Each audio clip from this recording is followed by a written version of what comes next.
So we are visiting the Netherlands again for this demo, the first few days of the Battle of Rotterdam. And one of the methods that we use at DICE to achieve this amount of believability and realism in our game is physically based rendering. So what this means is that if you look at the terrain here, the way that the sun and the light interact with the surface and the materials, you get a physically based look from it. The way the light interacts with it behaves how it would in the real world. And same thing when you look over the water here, you can see the way it reflects. And everything is physically based, which just makes it feel coherent and realistic. But science doesn't get you the whole way when creating a beautiful game, so many of our artists are also taking lots of reference from the real world when creating our assets, particularly this landmark White House of Rotterdam here. Is recreated at almost a 1-to-1 ratio. Look at that window we're walking by. It looks amazing. Yes, exactly. So then when look you at that. look to the right here, it looks like glass. You could almost reach out and touch it. Yeah, this shows a great example of the combination of ray tracing and our physical-based rendering and the work that we've been doing with NVIDIA. It really comes together here. Hey, Jonas, look at the reflection of the windows in the buildings, on the buildings. Yep, exactly. Yeah, it's just working. It's super nice.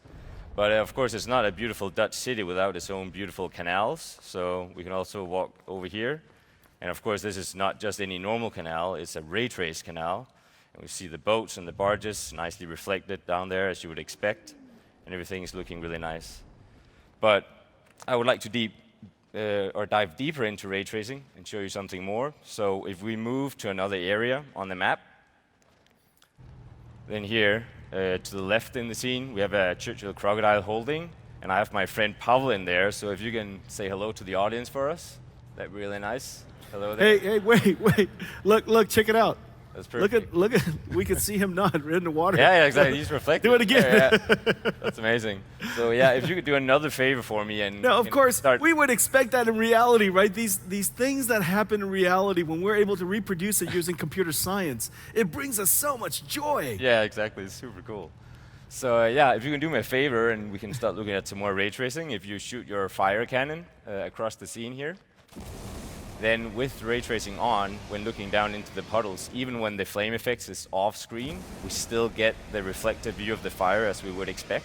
But with ray tracing off, when we turn that off, even though the fire is shooting, you can hear it in the background, we don't see it reflected anymore.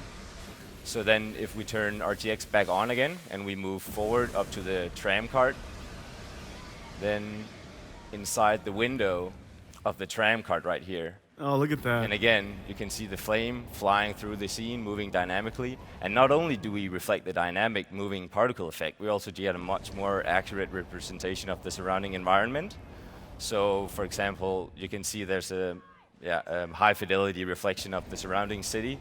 But with RTX off, then you don't get any of the same fidelity as you would before, even when running the game in high quality.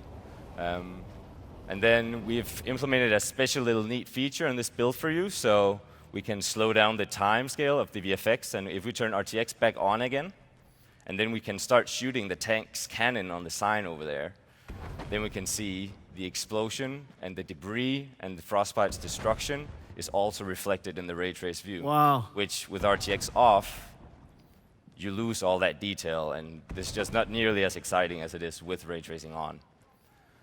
But of course, we even, with ray tracing on again, we can move to the car, and even complex surfaces like this is not a problem for ray tracing. So when we shoot our tank flame over it again, you can see it on the fender of the car, on the hood, everywhere it's being reflected how you would expect.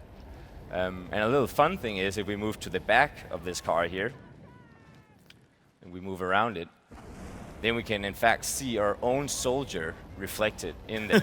Yeah. And that, of course, is together with the flame that's being reflected in the car, and not just the car, also the street windows to the side, in the tram, and everywhere, the whole environment, everything is being ray traced. That's incredible. Jonas, thank you. Congratulations. That's great. But I think we have this really, really cool weapon in the game. It's called a V1 rocket, and it's got a pretty big flame. I think it would be interesting to see how that looks when ray traced. So, Pavel, if you can call that in and drop it at the end down there. Let's see how that looks. Right there. And that explosion is being ray traced again in the whole environment, how you would expect. Oh, you see it in the windows, you see it everywhere. That's Yeah. really fantastic. Thank you. Sure thing.